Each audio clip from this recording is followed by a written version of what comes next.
Shalom dan selamat pagi semua jemaat Tuhan. Bertemu kembali kita dalam ibadah online kita pada pagi hari ini.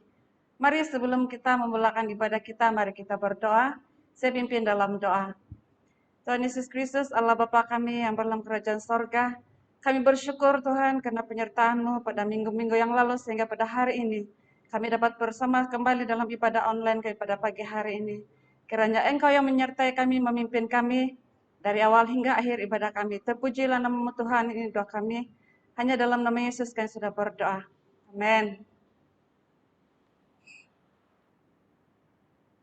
Seterusnya, mari kita bersama-sama melafazkan pengakuan iman rasuli.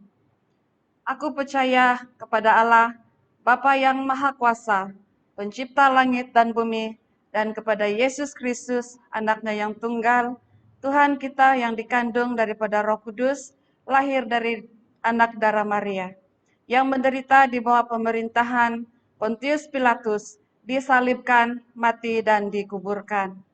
Dia turun ke dalam kerajaan maut pada hari yang ketiga, bangkit pula dari antara orang mati. Dia naik ke surga, duduk di sebelah kanan Allah, Bapa yang Maha Kuasa, dan akan datang dari sana untuk menghakimi orang yang hidup dan yang mati.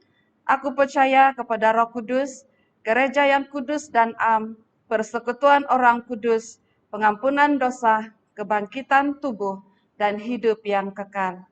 Amin. Seterusnya, saya akan memberikan pengumuman untuk pelayanan untuk minggu depan. Pada hari Jumat, sebagaimana yang kita tahu, kita akan mengadakan persekutuan doa di tempat kita masing-masing. Dan pada minggu depan, 26 hari bulan, kita akan dilayani oleh Deacon X Nicole. Dan rekaman audio akan diberikan melalui WhatsApp dan grup-grup yang sedia ada pada saat ini. Oke, dan untuk hari Ahad pula, khotbah akan dilayani oleh Pastor Dr. Tony Siu dengan tema Roh Kudus, Kuasa dan Karunia-Nya. Dan untuk persembahan, persepuluhan, janji iman, dan sebagainya, kita boleh masukkan dalam akun gereja yang tertera. Untuk mereka yang memberi melalui internet banking, ataupun bagi mereka yang tidak dapat melakukan melalui internet banking, kita boleh simpan dan kita akan serahkan kepada bendahari gereja selepas PKP ini akan berakhir. Shalom jemaat Tuhan, mari kita menaikkan pujian ini. Haleluya. Betapa baiknya Engkau Tuhan, kasih-Mu tiada berkesudahan. Betapa mulia kasih-Mu Yesus, jiwaku diselamatkan. Betapa baiknya Engkau Tuhan, kasih-Mu tiada berkesudahan. Betapa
Shalom jemaat Tuhan, kita bersyukur kepada Tuhan karena kita dapat bertemu kembali dalam ibadah online.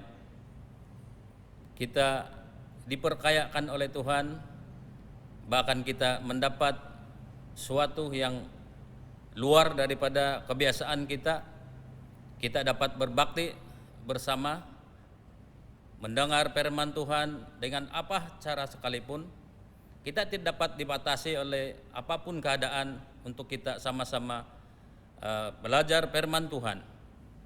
Pagi hari ini daripada tema besar yang sudah ditetapkan bagi kita, yaitu Roh Kudus, kuasa dan karunia-Nya. Pagi hari ini saya senang sekali untuk membawa kita belajar subtema daripada tema besar ini, yaitu Roh Kudus dan tugasnya dalam kekristenan. Saudara, sebelum kita meneruskan pembelajaran kita atau pendengaran firman Tuhan kita pada pagi hari ini, mari kita berdoa dan saya pimpin suara kedengaran. Haleluya Tuhan, kami bersyukur karena Engkau yang telah bersama dengan kami, bahkan memberikan kami kesempatan yang sangat baik pagi hari ini untuk kami dapat bersama-sama berkumpul, bahkan beribadah dimanapun tempat kami berada. Ya Tuhan, Engkau menyertai kami, bahkan Engkau ada di setiap manapun kami berada. Ya Tuhan, Engkau setia bersama dengan kami, bahkan Engkau yang telah mengatur masa ini untuk kami dapat bersama belajar firman-Mu Tuhan pagi hari ini.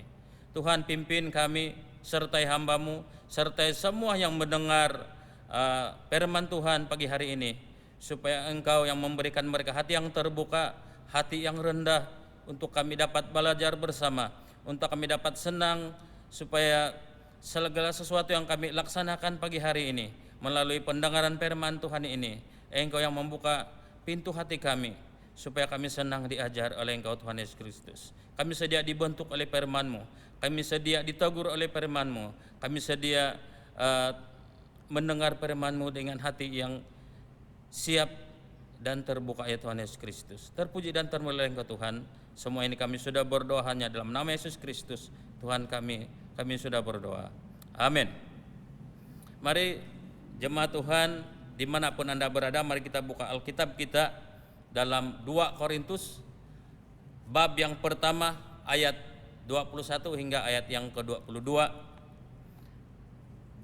2 Korintus bab pertama ayat 21 hingga ayat yang ke-22. Demikian firman Tuhan, sebab Dia yang telah meneguhkan kami bersama-sama dengan kamu di dalam Kristus, sebab Allah yang telah mengurapi, memeteraikan tanda miliknya atas kita, dan yang memberikan Roh Kudus di dalam hati kita sebagai jaminan dari semua yang telah disediakan untuk kita. Saudara, sebagai latar belakang daripada ayat firman Tuhan ini,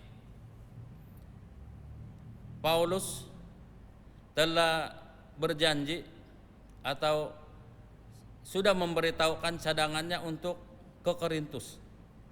Tetapi apa yang berlaku, dia pada saat akhir sudah mengubah rancangannya untuk datang ke Korintus.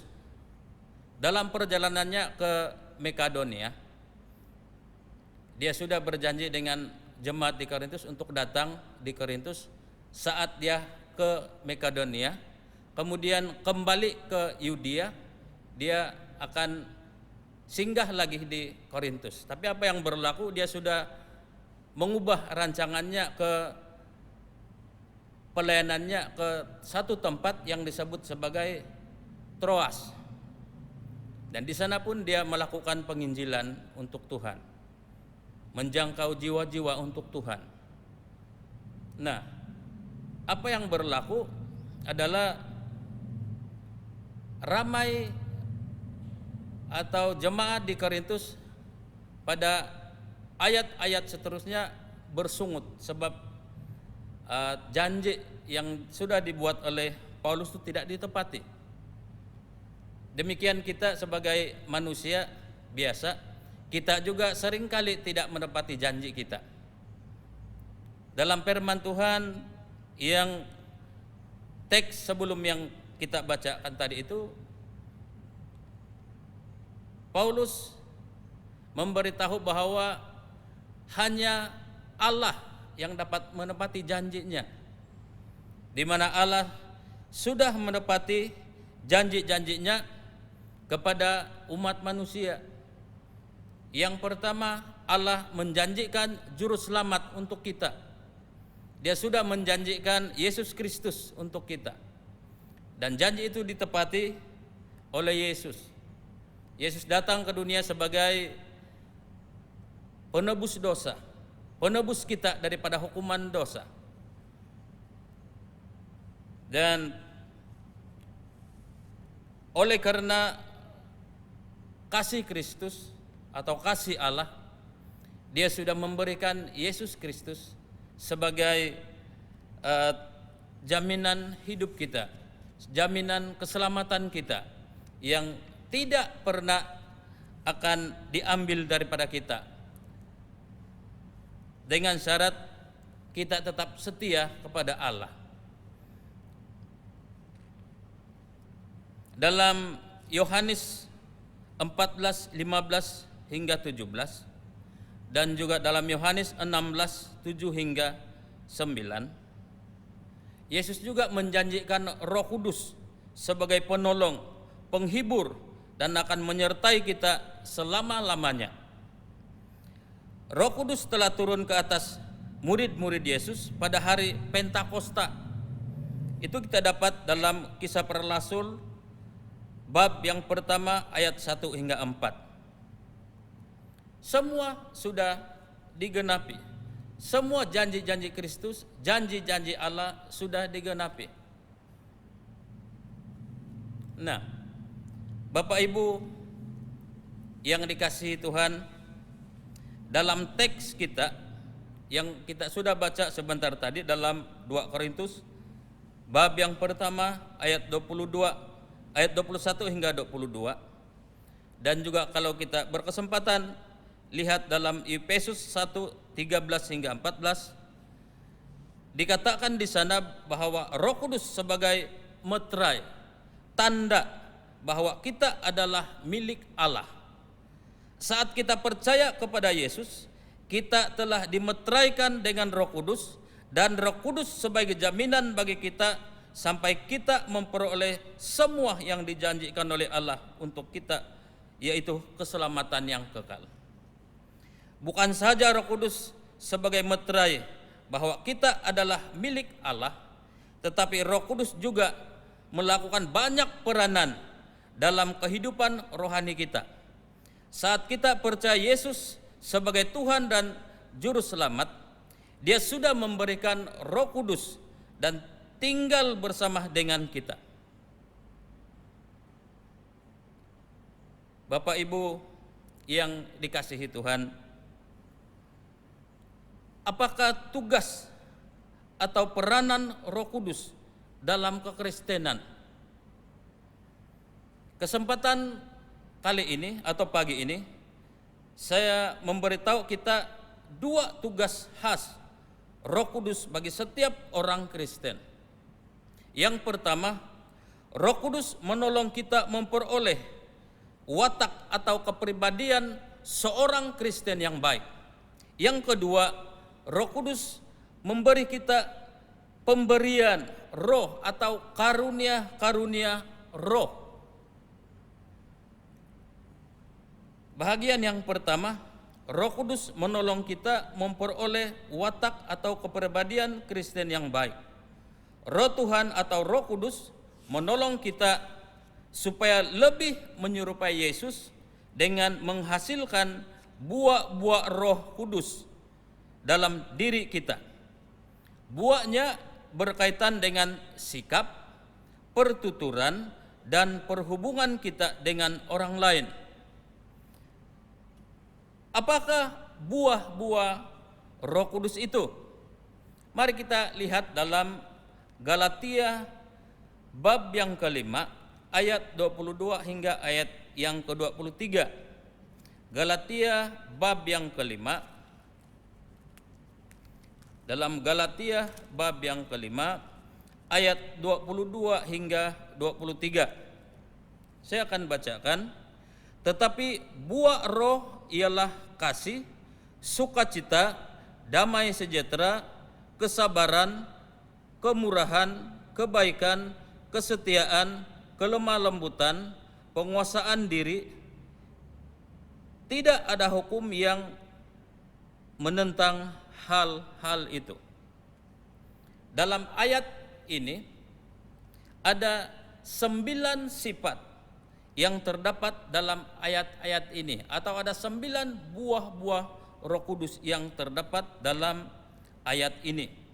Yang pertama kasih, yang kedua sukacita, yang ketiga damai sejahtera, kesabaran, kemurahan, kebaikan, kesetiaan, kelemah lembutan, dan penguasaan diri. Kalau saudara-saudari sedar, ini lagu tentang buah-buah roh ini selalu dinyanyikan oleh PKK atau anak-anak sekolah minggu. Nah, daripada 9 buah Roh Kudus ini, apakah kuncinya untuk kita menghasilkan buah-buah Roh Kudus ini? Dalam Yohanes 15 ayat 5 dikatakan di sana, kuncinya adalah tinggal di dalam Tuhan. Tinggal di dalam Tuhan. Nah, kita sadar bahwa seringkali juga kita, atau seringkali juga sifat semula jadi selalu terserlah dalam kepribadian kita sebagai orang Kristen atau sebagai orang percaya. Selagi kita ini masih manusia, banyak kesilapan-kesilapan yang berlaku atau yang dilakukan oleh kita yang kita sadar atau kita tidak sadar. Nah, untuk mengatasinya, dalam Galatia 5 ayat 16 hingga 17 dikatakan di sana, dalam Galatia 5 16 hingga 17, maksudku ialah hiduplah oleh roh, maka kamu tidak akan menuruti keinginan daging. Sebab keinginan daging berlawanan dengan keinginan roh, dan keinginan roh berlawanan dengan keinginan daging. Karena keduanya bertentangan, sehingga kamu setiap kali tidak melakukan apa yang kamu kehendaki. Dalam ayat firman Tuhan ini, dua pribadi atau roh dan kedagingan itu adalah bertentangan.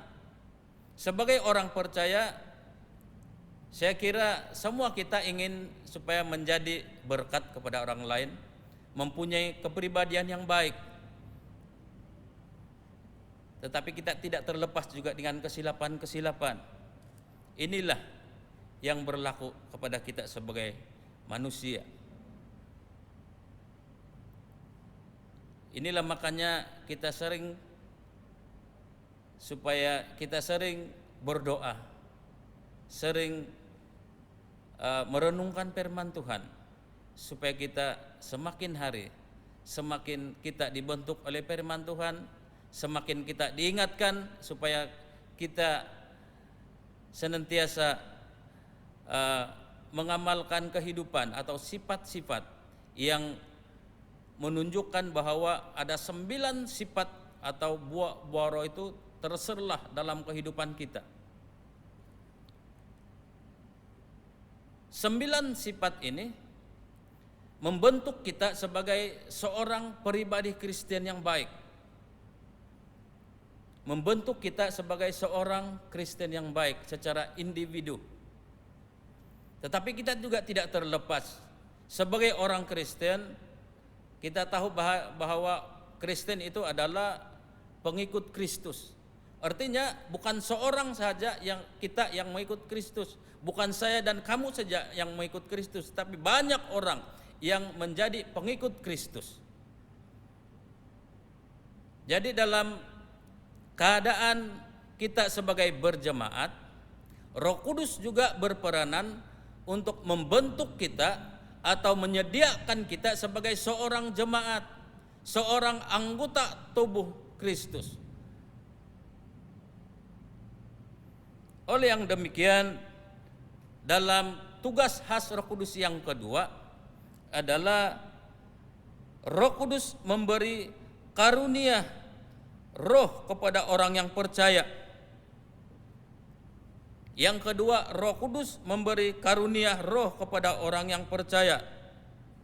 Roh Kudus memberikan berbagai-bagai karunia roh supaya kita boleh menolong membangun gereja Tuhan. Alkitab menyifatkan bahwa orang Kristen percaya, orang Kristen atau orang percaya adalah sebagai tubuh Kristus atau tubuh Yesus. Yesus adalah kepala dan kita anggota badannya yang lain. Sebagaimana anggota badan mempunyai fungsi yang berlainan, demikian juga Roh Kudus memberikan karunia roh yang berlainan kepada orang percaya, supaya seluruh tubuh dapat menikmati faedah daripada setiap karunia-karunia itu. Lalu, apakah karunia-karunia roh yang diberikan oleh Roh Kudus?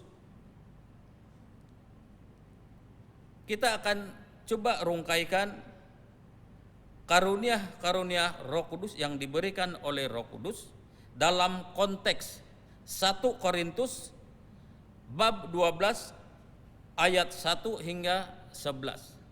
Tetapi saya akan bacakan pada ayat yang ke-8 dan ayat yang ke-10 sahaja. Dalam ayat yang ke-8 hingga ayat yang ke-10, mari kita lihat bersama dalam 1 Korintus bab 12 ayat 8 hingga 10.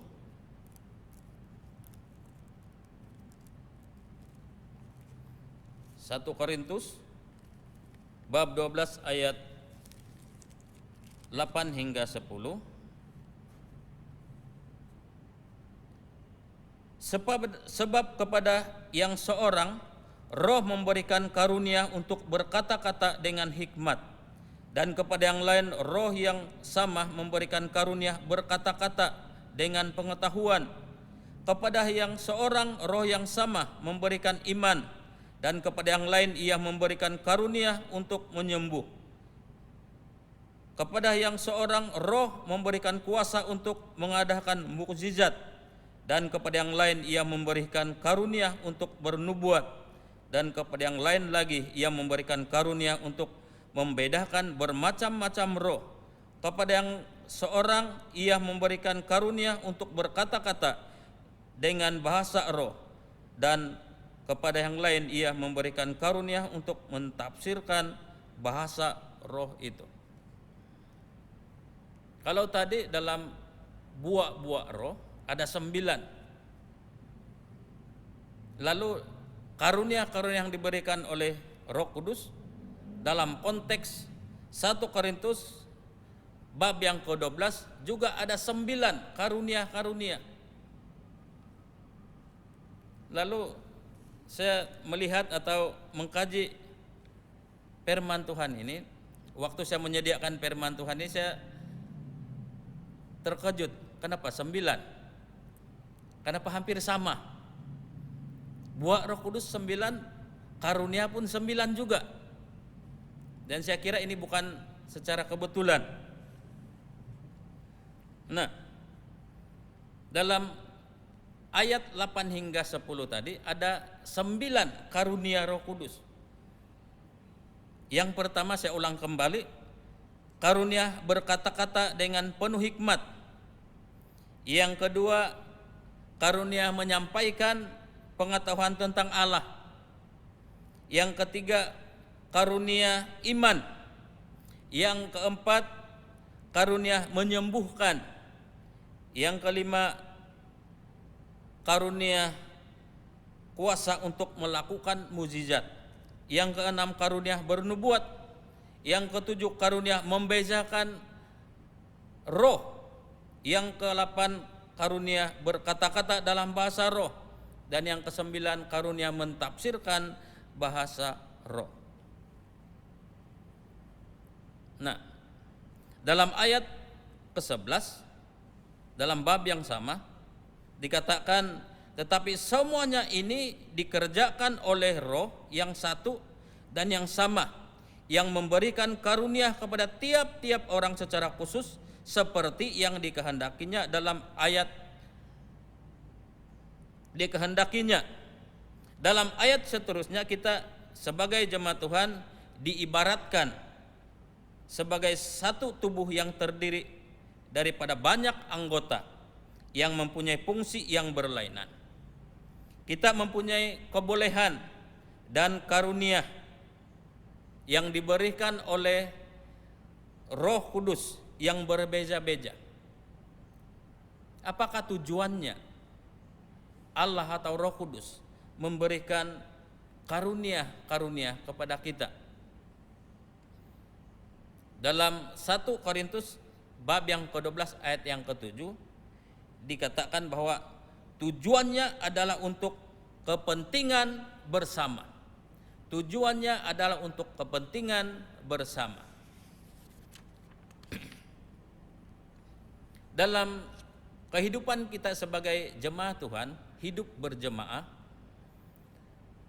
kita dikaruniakan oleh Roh Kudus dengan pelbagai karunia-karunia. Dan dalam satu jemaah yang terdiri dari pelbagai karunia yang dimiliki orang percaya, kita saling melengkapi antara satu dengan yang lain.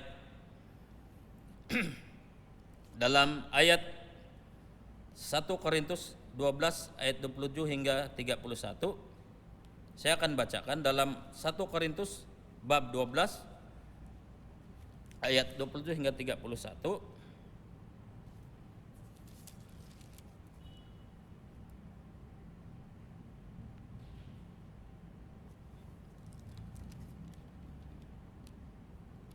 Kamu semua adalah tubuh Kristus, dan kamu masing-masing adalah anggotanya.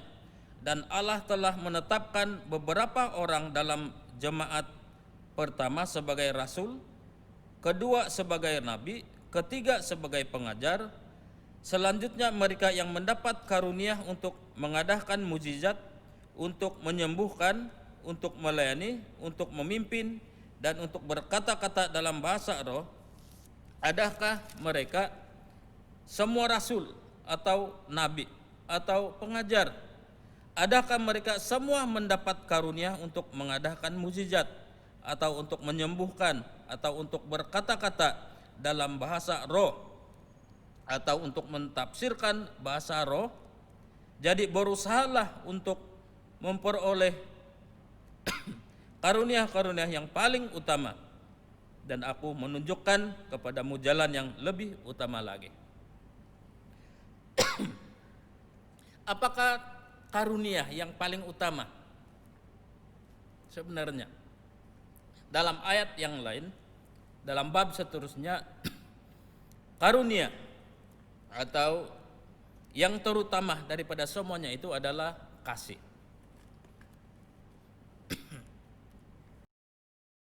Bapak, Ibu, saudara-saudari yang dikasihi Tuhan, pada pagi ini kita sudah belajar atau saya sudah memberitahukan kamu tentang Roh Kudus sebagai meterai kita, atau Roh Kudus telah memeteraikan kita. Kita bertuah dan patut bersyukur karena memiliki meterai Tuhan. Ini berarti kita adalah milik Tuhan. Roh Kudus menolong kita memperoleh kepribadian Kristen yang baik, yang dengan memiliki sifat-sifat atau buah-buah roh. Dia membentuk kita menjadi pribadi Kristen yang utuh. Sebagai anggota jemaat Tuhan, Allah memberikan karunia-karunia roh kepada kita supaya kita saling melengkapi antara satu dengan yang lain, bekerja sama dalam satu tubuh Kristus. Amin. Mari jemaat Tuhan kita berdoa. Bapa di surga, kami bersyukur karena Engkau telah memeteraikan kami dengan Roh Kudus-Mu Tuhan. Engkau telah menjadikan kami milik-Mu Tuhan Yesus Kristus. Saat kami percaya, Engkau sudah memberikan Roh Kudus-Mu pada kami Tuhan. Dan inilah kesukaan bagi kami, sukacita yang besar bagi kami Tuhan, karena Engkau memiliki kami. Ini berarti bahwa apapun yang Engkau miliki adalah milik kami juga Tuhan Yesus Kristus. Ini yang membuatkan iman kami semakin hari semakin percaya kepada Engkau ya Tuhan, semakin teguh ya Tuhan Yesus Kristus. Tuhan, tolong kami Tuhan untuk kami dapat melakukan atau mengaplikasikan sifat-sifat yang baik sebagaimana 9 buah Roh Kudus yang sudah kami belajar pagi hari ini, supaya kami mendapat atau menjadikan diri kami sebagai seorang Kristen yang baik, seorang Kristen yang utuh ya Tuhan Yesus Kristus. Tuhan, sebagai jemaat Tuhan, kami juga bersyukur ya Tuhan, karena Engkau memberikan bermacam-macam, berlainan karunia kepada kami Tuhan orang percaya. Tuhan, tolong kami, bimbing kami, supaya kami dapat melayani Engkau dengan karunia-karunia yang Engkau sudah berikan kepada kami. Tolong kami Tuhan, supaya kami dapat mengaplikasikan semua karunia-karunia itu dalam kehidupan kami seharian sebagai jemaat Tuhan atau sebagai orang Kristen ya Tuhan Yesus Kristus. Supaya kami dapat membangun tubuh Kristus, supaya kami dapat melengkapi antara satu dengan yang lain, supaya kehidupan kami di bumi ini selagi kami masih hidup, supaya kehidupan kami teratur, supaya kehidupan kami senantiasa disertai oleh Engkau Tuhan, supaya kehidupan atau kekristenan kami ini lengkap karena Engkau bersama-sama dengan kami Tuhan Yesus Kristus. Tolong kami Tuhan, ini doa kami. Terpuji dan termulialah Engkau Tuhan. Semua ini kami bersyukur hanyalah nama Yesus Kristus Tuhan kami. Mari jemaat Tuhan, kita mengungkapkan doa Bapa kami. Bapa kami yang di surga, dikuduskanlah namamu, datanglah kerajaanmu, jadilah kehendakmu di bumi seperti di surga. Berikanlah kami pada hari ini makanan kami yang secukupnya, dan ampunilah kami akan kesalahan kami, seperti kami juga mengampuni orang yang bersalah kepada kami. Dan janganlah membawa kami ke dalam pencobaan, tetapi lepaskanlah kami daripada yang jahat. Karena Engkaulah yang mempunyai kerajaan dan kuasa dan kemuliaan sampai selama-lamanya. Amin. Terima kasih untuk kebersamaan kita sepanjang ibadah online kita pada pagi hari ini. Dan sebelum kita mengakhiri ibadah online kita pada pagi hari ini, beberapa pesanan, yaitu kita mengucapkan selamat kembali ke sekolah bagi pelajar SIB Indah Permai yang terlibat, terutama IPTA ataupun pelajar tingkatan 5 dan sebagainya. Dan bagi pelajar yang tidak terlibat, kita teruskan online study sekolah di rumah kita masing-masing. Dan kita juga mengucapkan selamat Hari Bapa kepada semua bapak-bapak SIB Indah Permai. Dan akhir sekali, mari kita bersama-sama putuskan rangkaian COVID-19, yang mana kita jaga kebersihan, gunakan face mask ataupun hand sanitizer, kita amalkan penjarakan sosial, kita patuhi SOP yang telah ditetapkan. Stay safe, stay healthy, kita jaga kita. Jumpa lagi dan Tuhan memberkati.